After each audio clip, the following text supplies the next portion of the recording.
Las tres grandes religiones del libro, el Islam, el cristianismo y el judaísmo, han iniciado su tiempo de Ramadán, de Cuaresma, de ayuno.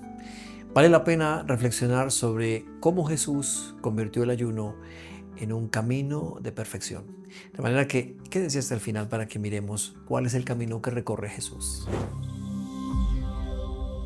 Jesús es para nosotros el centro de nuestra religión y es el centro religioso del mundo occidental, sin duda ninguna. La figura que más ha influido en la historia es algo que es extraordinario pensarlo y entenderlo. Pues muy bien, Jesucristo, antes de iniciar su vida pública, pasó 40 días con sus noches en el desierto e hizo ayuno, hizo oración y ayuno.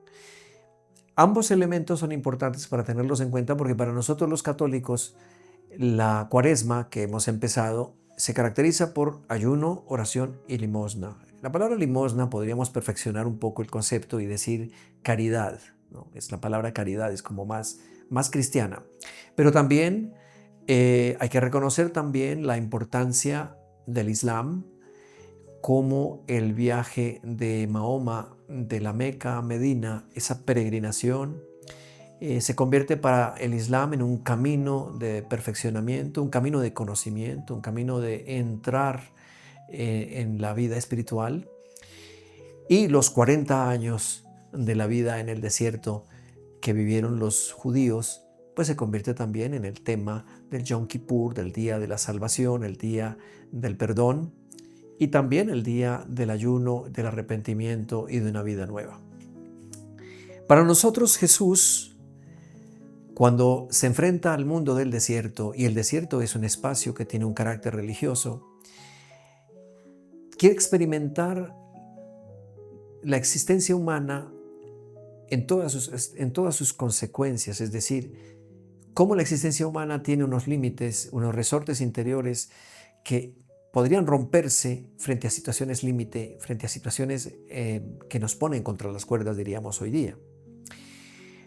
Jesús pasa esos 40 días y 40 noches experimentando lo que significa vivir como ser humano, experimentando el desierto como un espacio del vacío, de la soledad, de la tentación.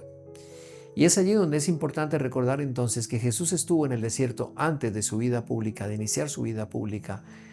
Y si nos atenemos a las traducciones de Mateo y de Lucas, que son los que suelo consultar con más frecuencia, pero sobre todo Mateo, dice que Jesús fue llevado al desierto por el Espíritu para ser tentado por el demonio.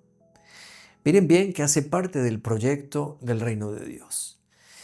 Siempre que hablamos del reino de Dios, se nos olvida que es la síntesis, esa palabra reino de Dios, esa frase, es la síntesis de toda la obra de Jesús.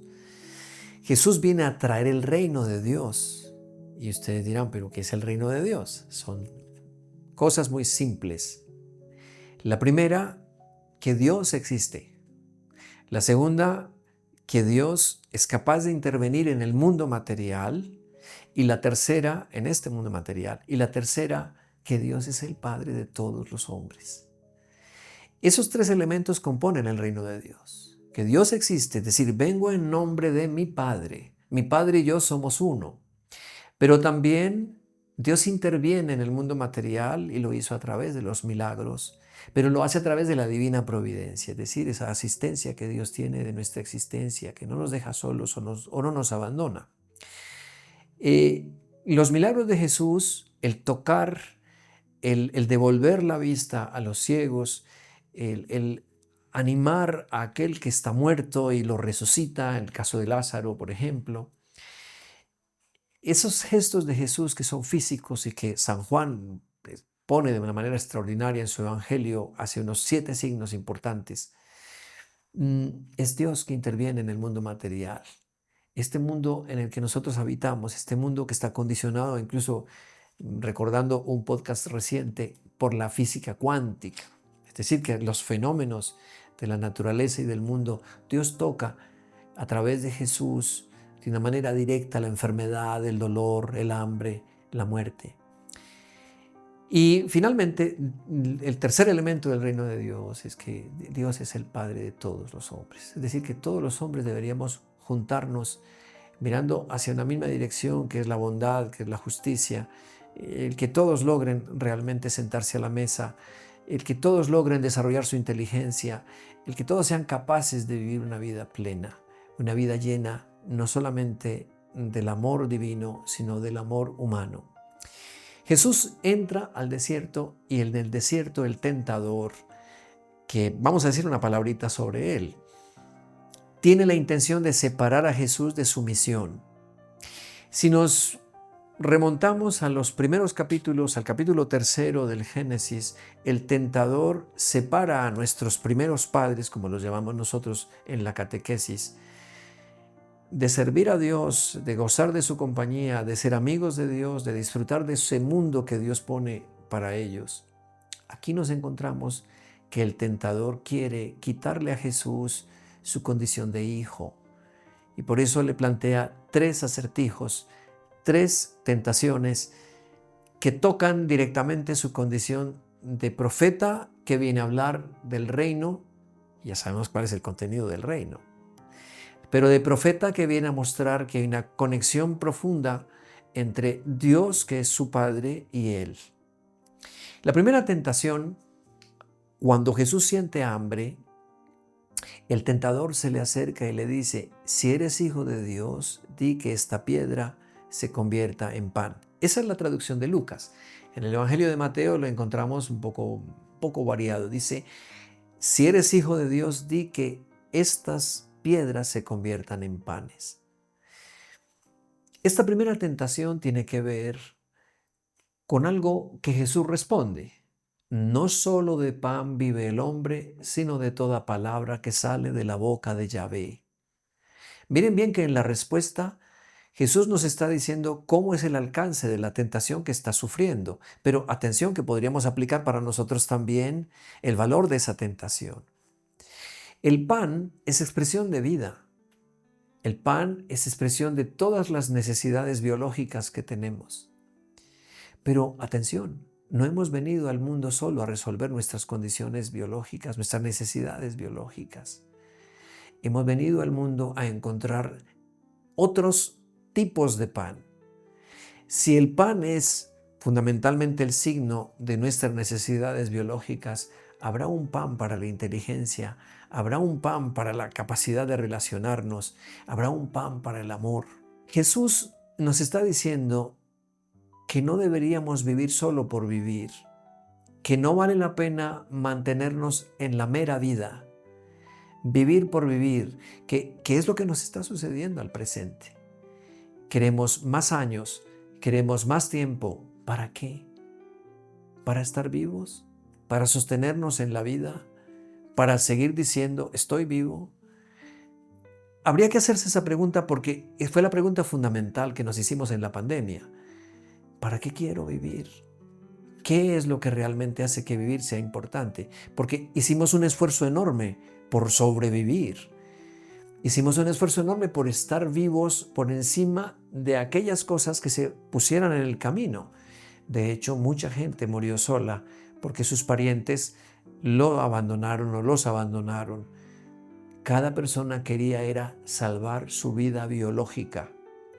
Recomiendo un poco a Giorgio Agamben, que habla de la mera vida, de la vida biológica. Era lo único que nos importaba. Prácticamente incluso renunciamos a nuestras relaciones con los otros con tal de salvar nuestra propia vida biológica. La pregunta que Jesús nos haría con esta tentación es: ¿para qué vivir más años? ¿O para qué vivir? ¿Para qué la mera vida? Uno lo ve un poco en las redes sociales. Estos chicos, estas chicas están en su apartamento, hacen una comida, posan un poco, luego salen para el gimnasio, hacen mucho ejercicio, regresan y se hacen una cena, leen algún libro y se acuestan a dormir. Es el estereotipo típico de todos los muchachos y las muchachas que quieren ser influencers y que no dicen una sola palabra, sino que hacen eso mismo que estoy diciendo. Es la mera vida. El ideal es estar vivo, el ideal es vivir muchos años, el ideal es tenerlo todo a la mano y no movernos y no entrar en contacto con mucha gente. La mera vida no tiene sentido porque es vivir por vivir, gastar los días, los años, cuando hay tantas cosas que podríamos convertir en valor agregado en nuestra existencia. Hay tanto que tenemos que hacer por los demás, por ejemplo. Hay tantas vidas que salvar. El medio ambiente necesita quienes pongan sus manos para lograr proteger lo que todavía tenemos y nos queda. Entonces, hay que ponerle un valor agregado a nuestra existencia. Y eso Jesús lo dice de una manera perfecta. No solo de pan vive el hombre, sino de toda palabra que sale de la boca de Yahvé. Luego el tentador lleva a Jesús a lo más alto del templo, al alero del templo, y le dice, tírate abajo, porque está escrito en el Salmo 91. Ven que Satanás se sabe bien la Biblia. A sus ángeles ha dado órdenes para que te guarden en tus caminos y tu pie no tropiece con piedra alguna. Tírate abajo. Haz un número. Jesús responde de una manera perfecta. No tentarás al Señor tu Dios. ¿Qué es la tentación en nuestra existencia? Todas las tentaciones nos dicen Dios no está. Dios salió de nuestras vidas. Dios no es factible. De hecho, todo el movimiento científico de esta última década habla de que, por ejemplo, el universo material es un sinsentido, es caótico, no tiene plan, no hay un creador ni hay una finalidad. Existen las cosas porque tienen una fuerza interior que les permite desarrollarse. Miren bien que este salto al vacío lo estamos viviendo en una sociedad en la que nos dice, como no hay plan, como tú tienes que construir tu propia vida porque no hay un principio fundamental que te oriente, como no hay un arriba y abajo, haz lo que quieras, basta que lo quieras y cuando quieras. Es decir, asómate a cualquier abismo y cualquier abismo es exactamente lo mismo. No hay arriba, no hay abajo, no hay bueno, no hay malo. Todo da igual. Todas las cosas dan tautología igual. De esa manera, entonces, el salto al abismo consiste en no aceptar que haya una divinidad, una bondad que se manifiesta en Jesús, que Dios tiene el poder para amarnos y para regalarnos cosas mejores, de las que ni siquiera nosotros nos imaginamos que podemos tener o alcanzar. Por eso, esa segunda tentación tiene mucho que ver también con la metodología de las redes sociales, con la metodología del marketing, o de las identidades que nos están vendiendo hoy día. Me explico un poco más. Haz lo que quieras, no importa, eso es lo tuyo. Y si lo que quiero es malo, y si lo que quiero no es bueno para otros, y si lo que quiero dañará a otros, entonces ese salto al vacío es ponerme al borde de los precipicios, de todos los precipicios. La nuestra es una sociedad que invita a pecar. Pero cuando el pecador cae en la trampa, lo señala, lo quita, lo excluye, lo maldice. Es una sociedad en donde se les pide a todos saltar y cuando quieren saltar y saltan de hecho, se dan cuenta que los había engañado, que eran solamente objetos como fichas de un ajedrez que se mueven, como pequeñas partículas de un todo que se desborona pero que no tienen ningún valor. Mucho cuidado con los abismos, es la caja de Pandora que se abre para decirnos que no vale la pena existir siquiera. Cuando precisamente hay esa otra corriente que está diciendo que hay que vivir por vivir. ¿Se fijan cómo esta tentación en la que Jesús es llevado a lo más santo, a lo mejor del templo, que es llevado al lugar donde Dios se manifiesta y donde los hombres se sienten buenos delante de Él o recuperan la inocencia? Lo que nos quieren decir es que vamos a pervertir el mundo con estos saltos. Es saltar al vacío para encontrar al final el absurdo. Saltemos a los brazos del absurdo porque el mundo no tiene plan, porque la realidad no tiene sentido. Es un gran peligro, es una gran tentación y muchos chicos, muchas generaciones de chicos que en este momento están existiendo, que están viviendo, que están intentando encontrar algo, se sienten engañados y son engañados. Incluso muchos de ellos ni siquiera dicen que es un engaño. Hay que saltar por lo que sea, hay que tirarse a lo que sea, hay que abrir la caja de Pandora de cualquier cosa para envenenar el mundo, para vengarme del mundo, porque odio el mundo, porque no me interesan los otros. Ese salto es pernicioso y es tal vez una expresión muy clara de la maldad que hay. Pero miremos la tercera tentación. Esta tercera tentación, el demonio lleva a Jesús a lo alto de un monte y le muestra todos los reinos del mundo, todos los grandes poderes de la tierra y le dice, todo esto te daré si postrándote me adoras. Jesús le contesta, solo al Señor tu Dios adorarás y solo a Él darás culto. Los reinos del mundo, aquella visión que Jesús tiene de aquellos poderes, se parece un poco a la visión que tuvo Moisés en el monte Nebo, cuando vio la tierra prometida pero no pudo entrar en ella. El Señor no se lo permitió, se lo impidió. Miremos cómo esta tentación tiene que ver con algo que a veces no nos imaginamos. Y es que los reinos de este mundo, es decir, el solo querer las riquezas de este mundo, es un plan en donde Satanás lo que quiere es quedarse con la figura de Jesús y asumirla y poseerla. Cuando le dice, todo esto te daré si postrándote me adoras, quiere decir que Jesús ya no sería el exorcista, sino el poseído. El demonio quiere descaradamente utilizarlo para su propio poder. Jesús mismo llega a decir en la pasión, es la hora del príncipe de este mundo. Se refiere al mal, a la maldad del mundo. Cuando le muestra todos los reinos del mundo y le dice, todo esto te daré si te postras y me adoras, es porque quiere atrapar a Jesús en los lazos estrechos del mundo. No hay nada más, solo este mundo. No hay nada más que esté aquí y ahora.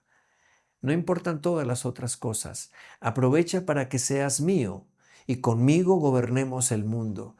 Hagamos el mundo a nuestra imagen y semejanza de seres poderosos, que somos capaces de subvertir el orden del planeta, el orden de la cultura, el orden de la sociedad. Es eso lo que están intentando hacer figuras muy descollantes de la historia actual. Quieren poseer el mundo sin importar absolutamente el precio que tengan que pagar, pero tampoco sin importar las libertades, la dignidad, la presencia de los otros. Los otros no son significativos. Apoderarnos del mundo significa quedarnos solo en los estrechos márgenes de lo que existe y no ir más allá hacia una espiritualidad, por ejemplo. La capacidad de mirar a los otros con amor, la capacidad de hacer algo por aquel que sufre o por aquel que reclama, por aquella que está diciendo no hay justicia.